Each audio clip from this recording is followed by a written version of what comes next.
Today I'm here to recommend the 25 best PSP JRPGs that are still affordable nowadays.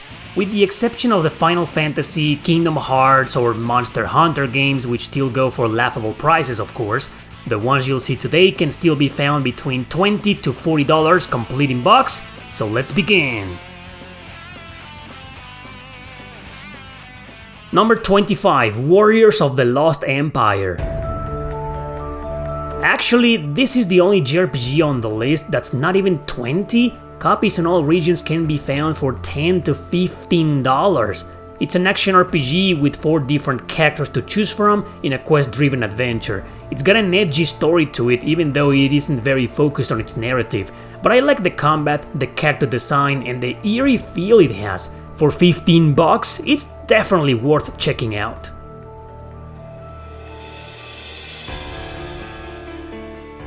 Number 24, Generation of Chaos. Alright, these are games that are basically about conquering territories in strategy battles, similar to Dragon Force or the Brigandine series. 80's Eclipse here is way more story driven though, but it's a bit more complex now. They're hard to explain without reviewing them properly, and I haven't covered either game in years. Maybe one day I'll do it again, but for now all you need to know is that despite being targeted to hardcore strategy RPG fans, they're definitely worth checking out too. Copies of these two can be found for about $20.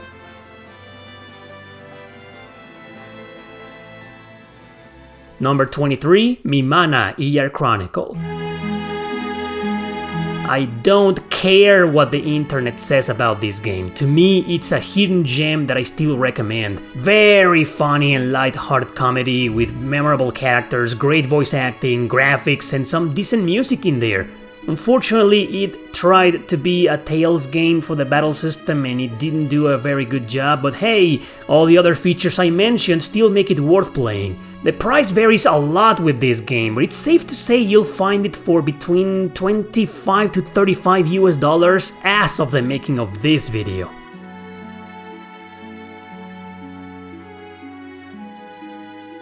Number 22, Tales of the World Radiant Mythology.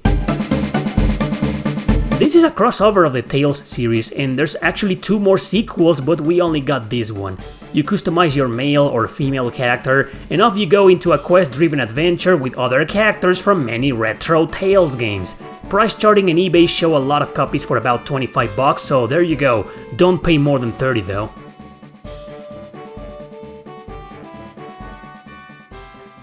Number 21, Lord of Arcana. A hardcore action RPG with a big focus on boss fights.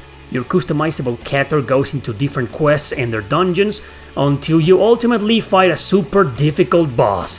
What makes it fun is that every boss requires different tricks to be taken down. Badass music accompanies this tough bastard. Its price is weird though, it's about $20 and definitely no more than that. Luckily you'll snatch it for $10 out there.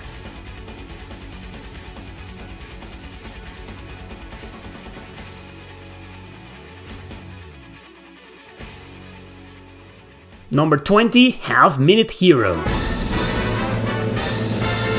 This silly action RPG I've covered before many times because it's super fun and addicting. The one where you have 30 seconds to do everything but paying money to recover time so you can complete each mission and beat each boss with no pressure. I mean in-game money, don't think this is some dumb gacha game or something. Anyway, nowadays it goes for about $25 complete in box.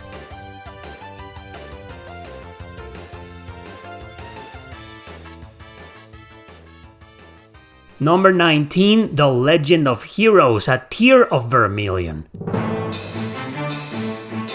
It's known as the Gagarv trilogy, but its 2 sequels are very pricey, especially the third one.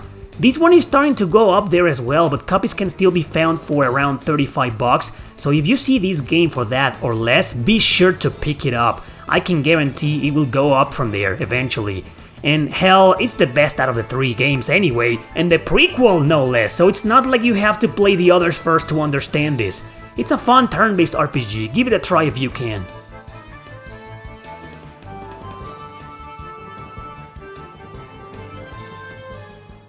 Number 18, Popolo Croy. Is it Popolo Croix or Popolo Croix? Anyway, this is basically an enhanced port of two Japanese exclusives originally released on the PS1. It's like a complete or definitive edition, you know? It's turn-based even though characters move on grids. I rarely cover this game, but trust me, it's pretty decent and charming. However, this is also a bit pricey nowadays, and it can still be found between 35 to 40 bucks if you're lucky.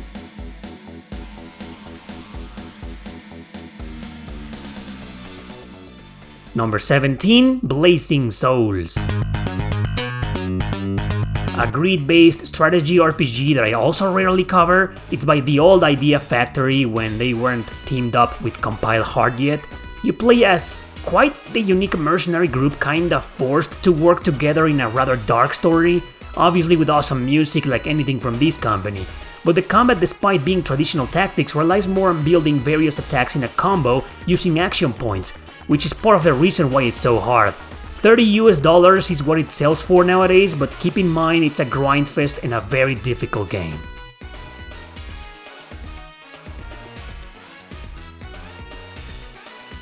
Number 16, Disgaea, Afternoon of Darkness. Speaking about grindfests, here's the king of them all, the PSP enhanced port of the original Disgaea. Some quality of life features have been added, but the biggest highlight is another story mode where Edna is now the main character. It is the first time this game was released anywhere else other than the PSP, but just like that version, this one also goes for 20 bucks nowadays.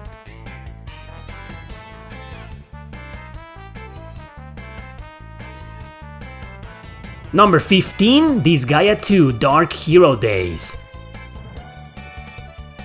The sequel isn't that cheap anymore, so it's better to get the original PS2 version instead, as this one goes for about $30 to $35, but hey, it's also an enhanced port with many new features and characters and all that jazz. In case you're wondering if these two ports are better than the originals, man, they definitely are. Actually, this is one of my favorite Disgaea games in the series, and actually the only one I've ever finished. Yeah, this is worth checking out, man.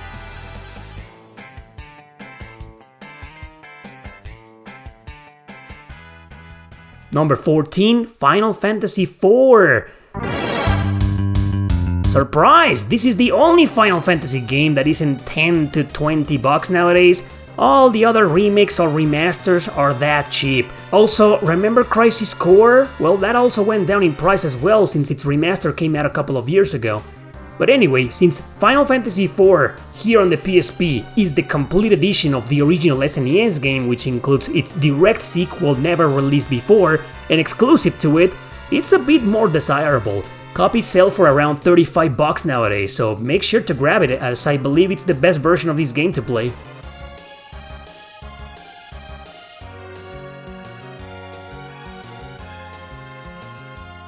Number 13, Riviera the Promised Land.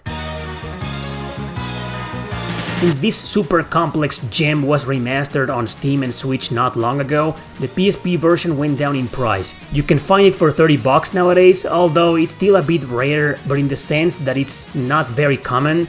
Anyway, I just reviewed this game in this other video, so let's move on.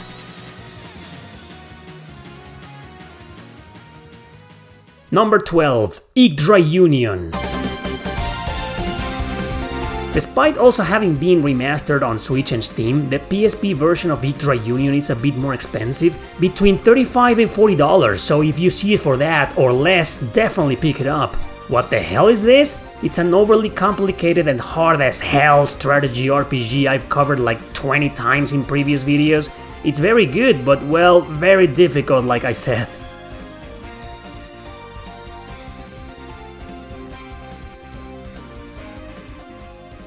Number 11, Brave Story New Traveler.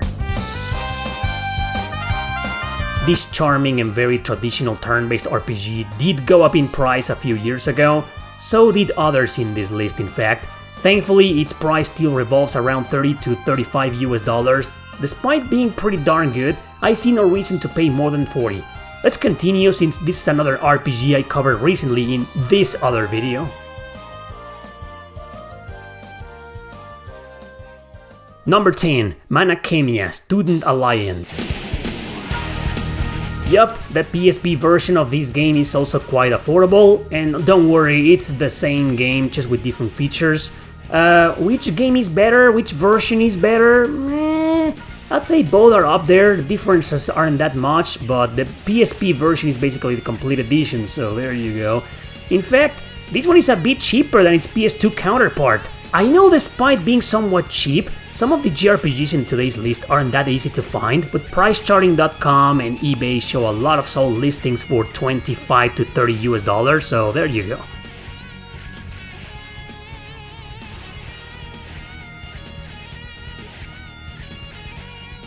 Number 9, Star Ocean: First Departure. A remake of the Super Famicom game we never got. Since this remake got remastered a few years ago on PS4 and Switch, the price dropped a lot. Copies can be easily found for $20 out there. It's a great game, the beginning of the series, and it's definitely worth checking out if you don't have the remasters or don't care for them. In fact, those don't even have a physical release yet.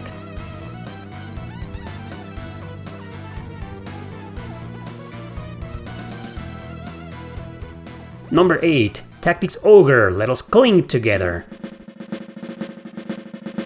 Believe it or not, this is the 4th version of this game, supposedly a remake of the original Super Famicom release, although it feels like a remaster to me more than anything. This is the version that made this game popular back when people finally found out it was the influence of Final Fantasy Tactics. It sells for $20 to $25 nowadays. Now, is this the best version of this game to play? Alongside the Reborn version on modern systems, I'd say yes, it is. They have some notable differences though, but I'm sure you can find them online.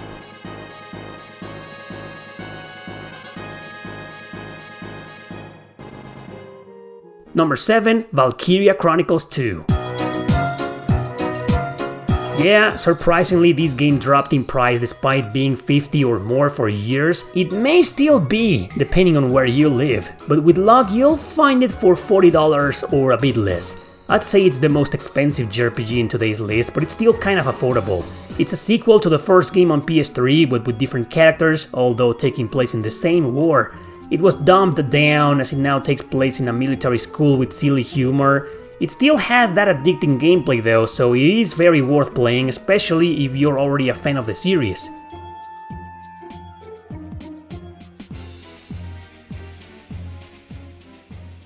Number 6, Phantasy Star Portable. Most people don't know, this is Phantasy Star Universe 3, which means it's a direct sequel to the PS2 games. I do feel it's necessary to play those first to fully understand this one. It's very good, actually a bit better than its predecessors in terms of gameplay and combat. It sells for $20 nowadays, 25 max, so it's still quite affordable. A 4th game exists in the series, but that one is already on the $50 club.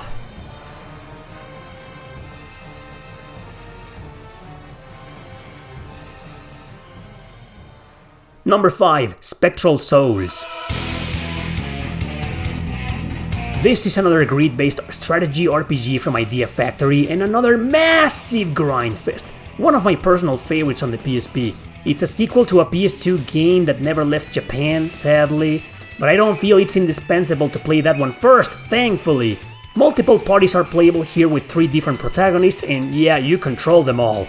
Combat plays almost exactly like the one in Blazing Souls, but there's no need to play one first to understand the other. Different stories, different characters. Oh, and this one sells for $25 nowadays.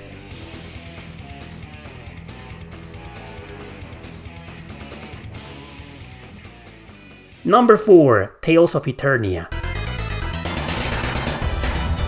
Let's talk about a couple of PAL games here. The first one, Eternia, is a port of the PS1 game, which is stupidly expensive nowadays.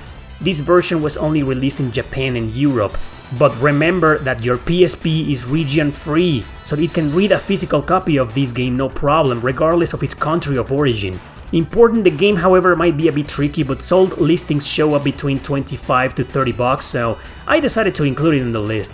Hopefully you can find it for that price online or your local retro store. It aged well and it's still worth playing nowadays.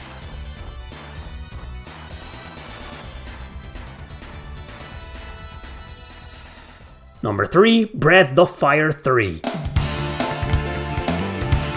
This is the other PAL game I mentioned, also a port of a nowadays expensive PS1 game. PAL copies sell for $30, maybe a bit more depending on your area.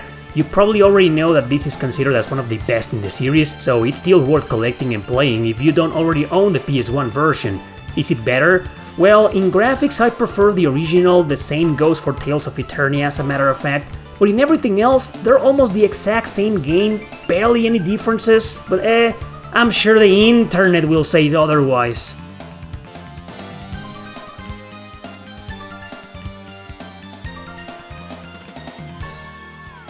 Number 2, Star Ocean Second Evolution. This is a much better game than the first one in all areas, and it's a remaster of the original PS1 game. All versions went down in price when the masterful remake was released at the end of 2023. It is by far the best version of this game to play. But if you still care about this PSP release, it can be found for $25 more or less nowadays. What, you don't care about the remake? No problem, this game is still an absolute must-play no matter the version.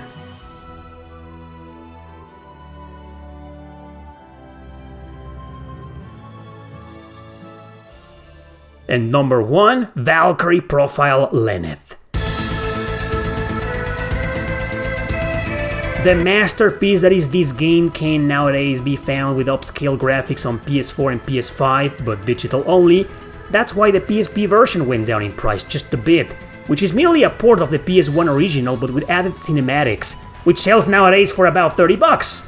Definitely worth owning since the PS1 version is still rare and very expensive. Barely any other relevant differences exist between both versions, so yeah, pick this one up over the PS1 game if you want to.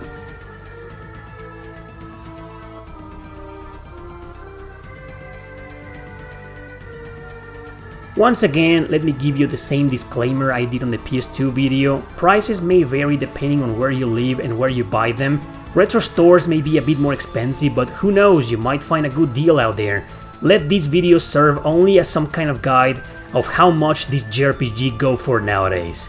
Thanks for watching, don't forget to subscribe and share this video with your friends. See you next time!